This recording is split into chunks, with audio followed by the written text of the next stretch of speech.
Oversharing Mum. This is episode 1 of conception, but it's part 2. Hi guys, welcome back to the Oversharing Mum. This is episode 1 of conception, but it's part 2. So it's a continuation from part 1, which is posted. We will link it below if you want to watch part 1.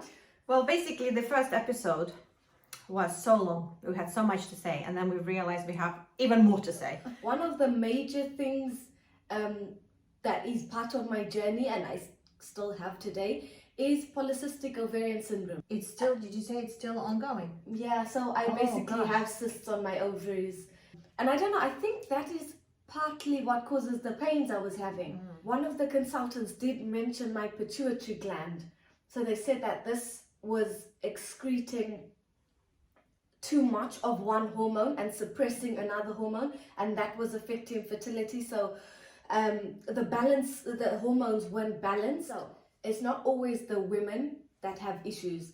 So my husband also had to get Very checked. good to point out. Very good to point out. Yeah, everything's been put on us so often. It is, because you do tend to think that if you're not getting pregnant, that you're the problem. So yeah, my husband did also have his, he had to have a sperm count checked to make sure that the sperm were viable, you know, a few backward swimmers and all the rest of it. But it turned out that he was actually fine. I thought, fine. I kind of wanted the 2-year age gap between my kids. I didn't want them to be too far apart. So we're like, okay, let's try again. So as I mentioned before, so it was intentional. It was so we wanted the second one, and I kind of wanted Zara to have a sibling, like just for that companion, that closeness, that bond, someone her age that was always there to kind of interact with.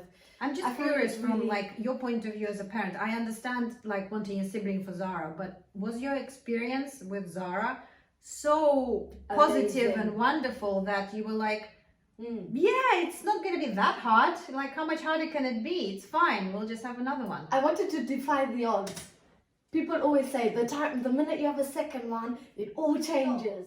Don't get me wrong. There was where you had the sleep regressions, and all the sort of steps that we went through with Zara. There was hard parts, definitely. And I was pulling my hair out, and I thought, oh my God, there was times when it was really hard. And so Zara was 1 year old and a bit when you decided to start trying? Yes. So I went to the doctor and I asked them to, if I could have Provera and Clomid again, because that's what worked before. Given the history, I kind of thought I would need it again. So I went on the waiting list, and I actually had an appointment to start these checks that they had to do. So fast forward 2 weeks, I was very emotional, very grumpy, and it went on for a week. So a week I was going through this thing. Then I was like, no, hold on. This is not stopping. This is not normal. I did a test and I was pregnant. Wow. I didn't expect that at all, because that was the first time I did a pregnancy test and it was positive. I didn't have to go through so many negatives to kind of get to that point. And I was like, okay, so we don't want to get too excited. We were just let's just see how this goes. I have heard that once you've had your first child, your body kind of, you're more fertile, and whatever problem you had before sometimes kind of goes away. So we were at the hotel and I had this pain. So I actually went to an A&E in that area that we were at to get checked, and that was just horrible. It was in COVID time, so my husband couldn't come, my daughter couldn't come, and too many people. You weren't allowed anyone in there unless you physically needed the help. So I went, I sat there for 6 hours by myself to go in to see a consultant for them to tell me to take paracetamol. That was it. They didn't check, nothing happened. Now I'm going through this, and I hadn't gone through this with Zara. It was so different, and I was like, something doesn't feel right. So I just felt quite dismissed. And I was like, but I kind of heard that taking paracetamol while, you're in this phase can kind of bring on a miscarriage. And they're like, no, it's completely fine. I went out, I was fed up because my husband had to be sat in the car with Zara. And she was kind of crying, she wanted mom, and it was just a really difficult time. So anyway, I went and I got an ultrasound, and when they did the ultrasound, there was a sac but nothing in it. Like there was no, it wasn't meant to say the baby had no heartbeat, there was like nothing in the sac or something. So they were like, okay, you're kind of going through the motions of a miscarriage. Of a miscarriage. Of a miscarriage, because so they saw that there was nothing in there, and they're like, you know what, it might be that we don't know, because I didn't have a period, so we couldn't track like the last day, you know, whatever they do, last day of your cycle, and kind of track, you know, where roughly you are in the pregnancy. So I didn't have that, so they didn't know, and because the ultrasound wasn't showing, you know, a heartbeat or the development as it was supposed to be, they're like, okay, maybe you're still very early. So they left it a week, and I was meant to go back 7 days later, so on the following next Monday. And I think it was the weekend before, I sat on the toilet and I literally felt it coming out. I was like, this is definitely it. Like, it was like a blob. And I looked in the toilet. I think I even, this is gross, I'm sorry, I even went in with the tissue. I got a glove and a tissue to take it out to see if it was. And I was just like, I was like trying to look, but I wasn't trying to look. And I just was like, I just showed my husband and I was like, you know, does it look like it? And you could kind of see like it kind of starting to form. Oh, really? In the, so it was quite, I think it was quite further on. I must have been about 11 weeks at this point. So, you know, there was something that you could see it, right? I can't imagine emotionally. Yeah, and I saw it, and it was just like everything just it like deflates in you. Like I was just like, oh. So that was it. Like, so we went back to the maternity ward for the ultrasound on Monday, and they're like, yeah, it's definitely passed. I still had like 2 centimeters worth of stuff still in there, and they're like, you know, let's just kind of see if it passes, and then book another appointment. I think it was meant to be like 2 weeks later. So unfortunately, baby number 2 didn't happen. So baby number 2, that was quite hard. Like, I think once we had gone through the thing, we were just so like happy, like it just happened naturally. And we kind of went on a journey. Like while I was pregnant, I went to A&E once at the when we were at the hotel, and I went to another A&E again because I was having all these pains and all this and that. I went to another A&E I think a few days later or something. Like it was quite close together, and each time I was there for like 5-6 hours. So, and the whole thing was not knowing. So we were going to A&E and we weren't getting answers, and they wouldn't do an ultrasound. So when I went to A&E, they wouldn't do an ultrasound there and then to see if everything was fine. So this was weighing on my mind. Like it was affecting me mentally. Like I think I had like anxiety, and I was like, why can't you just do an ultrasound? Just give me peace of mind. I kept asking, I just want peace of mind. If it's gone and it's done, like I just rather know, and I can just move on with it. They're not too fussed by it. So it's like a normal thing for them if you're going to miscarry, you know, under 12 weeks. So there's it's no like emotional support for it. It's like kind of just let it flow. If it's a miscarriage, there's nothing you can do to stop it, which is true. But at the same time, I kind of wanted peace of mind. And I wasn't getting it. So that in itself was a long journey. That was very strenuous, like emotionally, mentally, physically as well. So I think when we got to the point when we actually lost it, it was like, one part was like, okay, now you know, but then it was like you went through all of this to now lose it. And that was quite hard to deal with. I remember my friend coming over to see me, like, you know, just to see I was okay and stuff, and I just broke down in tears. And she's like, you know, it's okay. And she's like, you know, being really positive and reassuring and stuff like that. But I just felt so sad. Like, it was like, because obviously, like, you see Zara and you think that's what this baby could have been, like another child. And it was something we wanted. So I found that really hard. And I had to pull myself together because I had my daughter. And, you know, I didn't want to cry in front of her because she's quite like, you know, she reads emotions quite well. Like, she kind of picks up on things. So I didn't want to let her see me that way. And sometimes it was just hard, like I'd just break down and I'd be like, I'm okay, like, you know, but it was hard. And we're like, okay, you know, I kind of have to deal with it. Like, I think it went on for like 2 weeks where I would just randomly burst into tears. I would just cry. It happened because it never happened before. I'd never gone through it. You know, you hear stories of, but when you actually go through it and you feel like this attachment or kind of connection, like, you know, this is a human growing inside of you. Do you have any advice for anyone going through something like this? So I've never gone through something like this, but I do hear a lot of women have had this experience of either miscarriage or, but just if somebody is experiencing that, what would you, how would you? I think with miscarriages it's really difficult because, you know, sometimes you don't know what causes it, and I think that's the worst part, is not knowing. But I think if you're constantly having miscarriages and it's kind of just not working out, or you know, it's your first one and you're going through it, I think it's really, you know, important to mourn that loss. Like, let your emotions kind of play out. Like, feel those emotions and mourn it. Like, it is a loss, and don't be scared to feel that way.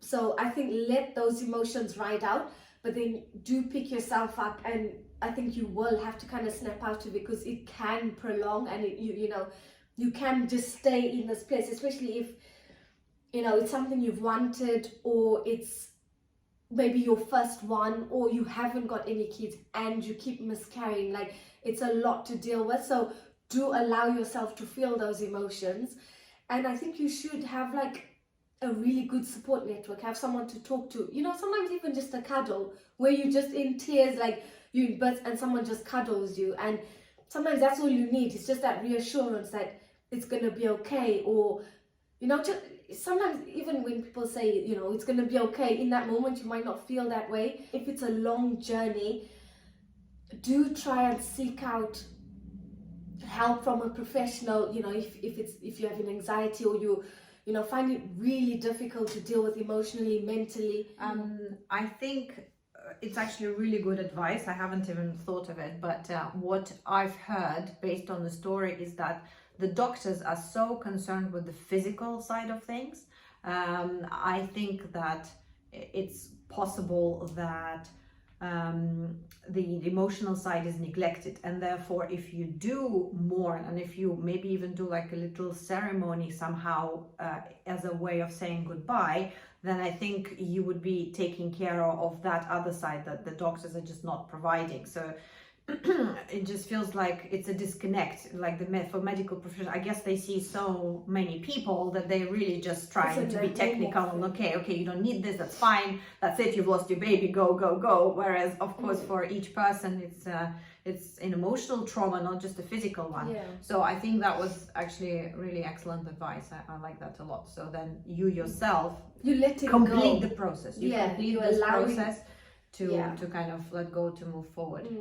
I wonder if doctors need to be a bit more considered. I know we'll talk about pregnancy, but I had a moment when I was pregnant, and the doctor scared me with how they talked to me and what they said to me. I was in hysterics. I don't go into hysterics. I mean, I don't know if people really see me cry. There are very rare moments, but I was, but of course you're hormonal, you're pregnant, you want the best for your child. And we will touch upon this, but if my husband wasn't there, I don't know. I mean, they called me responsible. They called me that, you know, I'm going to be a bad mother, that I'm putting my baby, I'm putting my baby at risk. But so moving on to the next phase, did you end up seeing a doctor and getting the medicine, or did you decide, did you want to try again? Did you want to give yourself a break before trying again, or did you?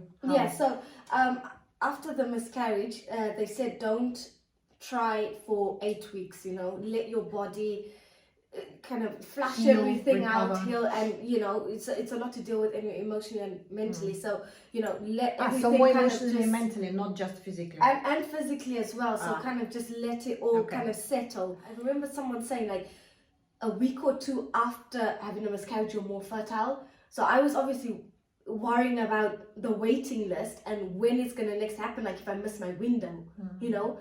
So it was like a thing of trying to be careful, but also kind of not. So if it happened, it happened. And then when you kind of get back on the horse, you know, it's whatever. And it's nice of you to call your husband a horse. So 2 weeks later, I was in bed and I felt this pain on my right side, like a pulling pain, like a numbing pain. You know, when you just feel like you need to like move and like, you know, dislodge like something. Yeah. And for a time I could like make slight movements. And then I started feeling like I was pinned to the bed. And then I started getting all this pain and tingliness on my right side and my right arm. And it was like all sore and I couldn't move. My breathing, I was like hyperventilating. I was like, it felt like I was struggling to breathe. I was like, baby, I think you need to call 999. And I couldn't move. I was trying to shift it. And I was like, okay, hold on. Let me just see. Like, because I'd never called 999 in my life. And I was like, is it okay to call them? Like, I wasn't sure. Like, am I wasting their time? Let me just see if I can figure this out on my own. And then the pain intensified like tenfold. Like, it was so bad. And I was like, oh my God, call 999. And I was like literally trying to get my words out. I called him and they asked him all these questions and I never seen my husband. Like, at first he kind of was like, are you sure? Should we call them? And then he made me second guess myself. Like, okay, maybe we should wait, right? And then like a minute later, I was like, yeah, no, we need to call them. Like, can you call them? And he's on the phone and he was like, he's answering all these questions, and he was like stumbling, like he couldn't get his words out. Anyway, the ambulance came not long after that. It didn't take them long at all to come, and I was in bed and I couldn't even move to like get my top on or my trousers on. I think they gave me, they put a cannula in and they gave me, I think it was paracetamol straight into the vein. So they gave that to me. Relief. Yeah, and then they started sort of doing the checks, and at this time they were like, they thought it was, I was thinking it's appendix because it's on the right? I thought as my appendix burst or something. Then they were feeling, and but then to feel it in the arm, that is the weird part. Yeah, so then they thought it was an ectopic pregnancy. And they're like, is it possible? I was like, well, you know, I don't know if it's possible. You know, I just had a miscarriage like 2 weeks ago. It wasn't possible to get pregnant for 2 years, for 2.5 years, but so now... in my head it was like, it's not impossible because not having contraception, but at the same time it's like, it's been only 2 weeks. Like, What is that, just to clarify? An ectopic pregnancy is where the fetus is developing, so it doesn't pass all the way through your tube into the womb. It starts developing and gets stuck in the tube. And it starts growing, I guess. It can burst the tube. So that's why they were really worried, because it can be fatal. Okay. Mom had this before and she nearly died. I actually went to the hospital to see her and I just cried because I didn't know if she was going to be okay. I was young. I didn't know what was going on. So I knew that she had that and I didn't know if, you know, she had it. Could I have it? I don't know if it was hereditary or I don't know. Like, I just thought there's a possibility because obviously it's happened in the family. So it was only 2 hours after the medics had arrived that I was actually able to move. So when we get into the ambulance and then they give me morphine, test. They did a blood test as well, more blood tests, and they saw that I was pregnant, right? So now it was more possibility of it being an ectopic pregnancy because I was actually pregnant. I'm having all these pains, so they were really concerned now. Yeah. So I was like fast tracked to get an ultrasound to kind of see, you know, what's going on. And they wouldn't even let me walk. They put me in a wheelchair. They did the check. Was it an ectopic pregnancy? No, your fetus is in the womb and is absolutely fine. Oh, good. So what do you mean it's absolutely fine? Like, are you sure? Like, what's the pain I'm having then? And they were like, you've had an ovarian cyst rupture. So, you know, I was talking about the polycystic ovaries. So it turns out, I think where the egg had passed through, the cyst on that ovary burst and that caused internal bleeding. So I was bleeding inside and it was back and forth with the doctors, because they were like, do we operate to kind of take out the bleed, to stop the bleed, or do we kind of wait and see if it stops? Because obviously if they operate, then you lose the pregnancy. So they were like trying to see if it was absolutely necessary to have the surgery to stop it. So I was admitted. I was told taking blood tests because they had to check my blood count. When they first came back, it was quite low, so I was still bleeding inside. They did another one, I think it was like 4 hours later or something, and it was still quite low. I think it was a bit lower, so I was still like bleeding, and it wasn't kind of getting better. And then another 4 hours later again, they did another blood test, and then it was kind of, I think it was leveling out. It was kind of getting better, so it was stopping. So they're like, okay, we don't need to, because I kept saying like, you know, are we going to have surgery? Yeah, I'm going to lose the pregnancy. What does that mean for the pregnancy? You know, is there a way to do it without affecting the pregnancy and all of this? And so the second pregnancy was a lot more difficult. There was a lot kind of going on. So obviously starting with the cyst rupture, and the baby was fine. And then I think a few weeks down the line, I had like a bit of spotting, and I thought, oh my God, like, is it a repeat of what happened last time when I had the miscarriage? Because it started off with the bleeding. And I was like, oh, you get all nervous and stressed out and panicky. And then I just kind of had to take a deep breath, like, stress is not going to help me right now. And if anything, it might make things worse. So I just had to take a deep breath, be a bit more careful with what I was doing, and kind of just take each day as it comes. As it came, the 3 journeys. So it was, you know, what was mentioned in part 1, and then the second one we had the miscarriage, and then the third one where we've got my son, and he's an absolute warrior. He's like a soldier. Like what we went through, in my head, I was like, there's no way, like how, you know, can it be okay? What I wanted to talk on this episode myself, so obviously there was only one conception story for me, no mystery there. I've decided not to have any other children at all, ever, or at least, I don't know, maybe this will change. I don't think it will, but my experience with the first child was so traumatic. I think it felt so traumatic that I've kind of made a very conscious decision, and I was very careful with contraception after. But what was really interesting is that, so we've created this channel to help the viewers, but what I've personally realized, we've only recorded 2 so far, an introduction and episode part 1, and it has already helped me. So Romana has done some research, and she sent me this video of a psychologist I've watched of a new term that I've never heard of before, but apparently it even has a following, it has a hashtag of its own on Instagram. It's called Matrescence, and I didn't know about that. Quite a big following. I think there are over 60,000 posts in that particular one. So clearly people are being made aware of it, but I really do want to mention it because it kind of changed my world, and so much so that a few things that I've said in the introduction and a few things that I've said in the episode 1 no longer apply. This is the extent. So for example, in the introduction I did say that I discovered that I was selfish, and I was like, no, not just selfish, really selfish, and I was like making a point, a joke, but kind of, you know, truth as well. But I've realized now through this term matrescence, which is basically this transition to motherhood, which happens on a hormonal, physical, psychological, social level, and it is very closely linked to adolescence. So we know that adolescence is a stage when teenagers go through, and it's very much, we understand that it's hormonal change. It's not just some sort of, you know, going from one age to another. It is an actual physical change, as well as on many other levels. Well, it turns out an anthropologist in 1973 has actually created the term matrescence. I think her name is Rana Raphael, if I'm Dana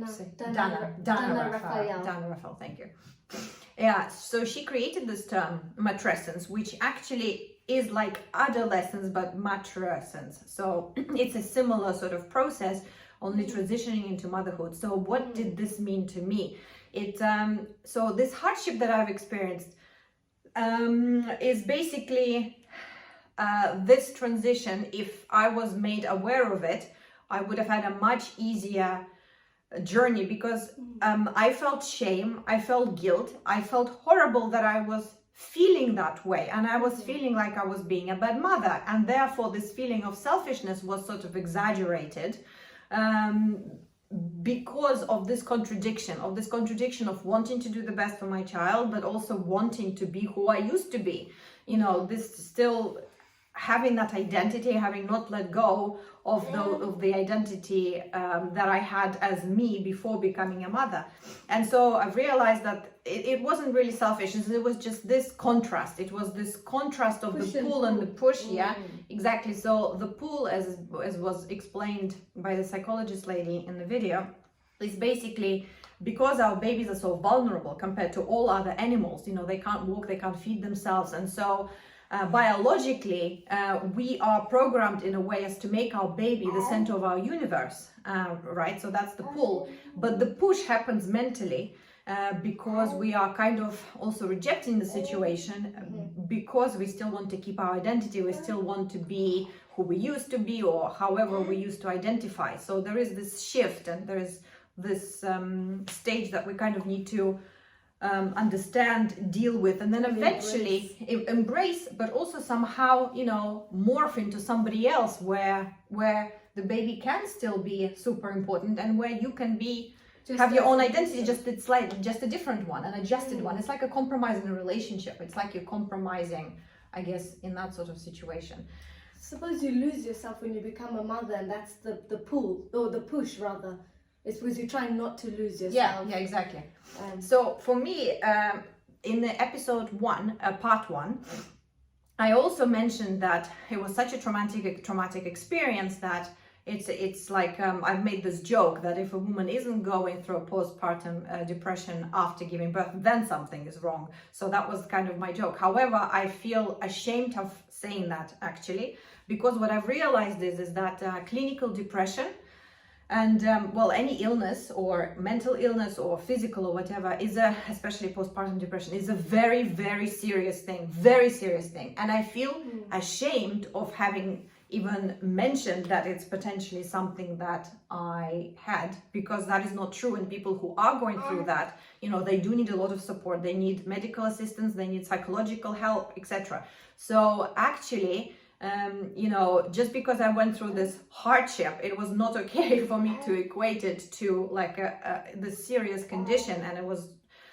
I mean, for me, making jokes was just a way to deal with it. But just understanding this transition has made a world of difference, to a point of that I really do think it needs to be taught in schools. We need to be made, why are we made aware of the adolescents going through all that experience, this hormonal changes, but not the women. And you know, a lot of women will probably end up having children, certainly maybe not all, but if we are, then we need to know about this process. Not only that, it's not just women who need to be educated, men need to be educated. If my husband knew, maybe he would have been able to support me. He didn't know what was going on. He just thought I was going crazy, I was just going bananas, you know. But he's not gone through it. Yeah, well, it's okay, he will never go through it, so he will never understand it. But if he had at least the knowledge, if he at least said, okay, it's like a hormonal change and psychological change that she's going through, so maybe there are things I can do to support that.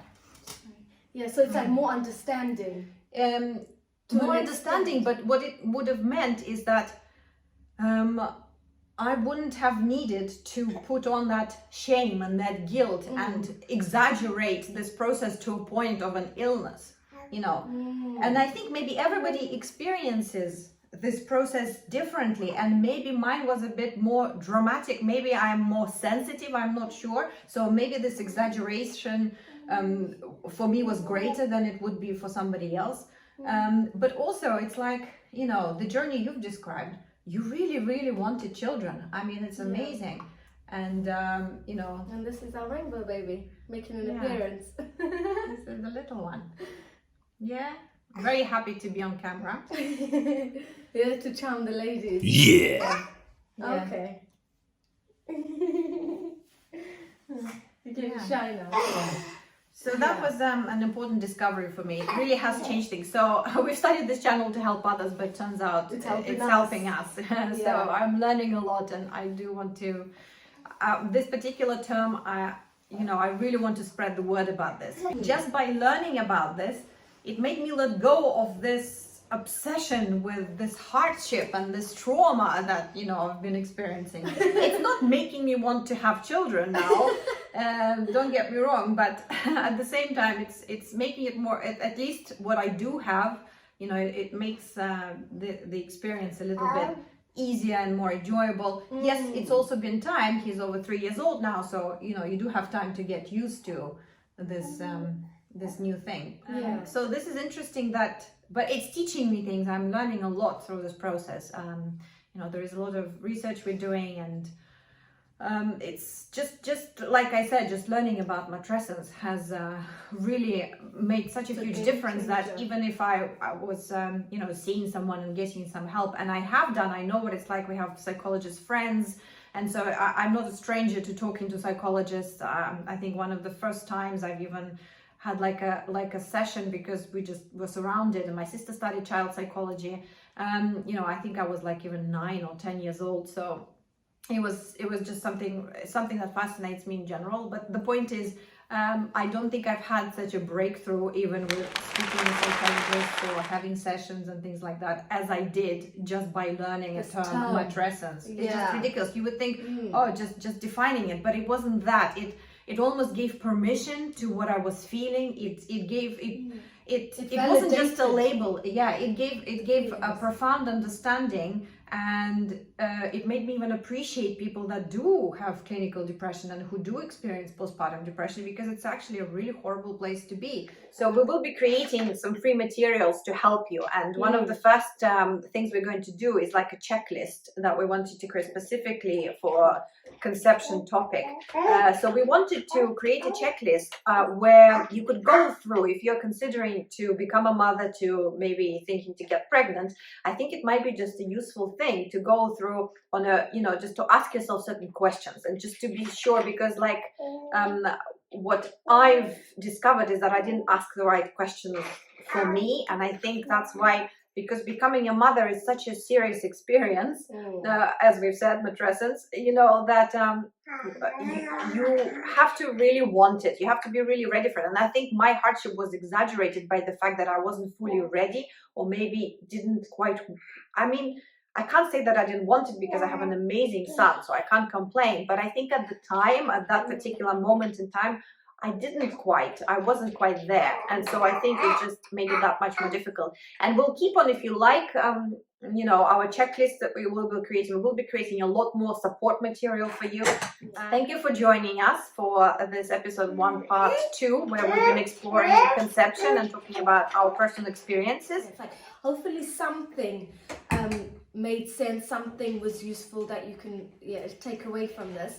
And we do hope that you join us in our next one. Yeah. See you soon. Bye. Bye.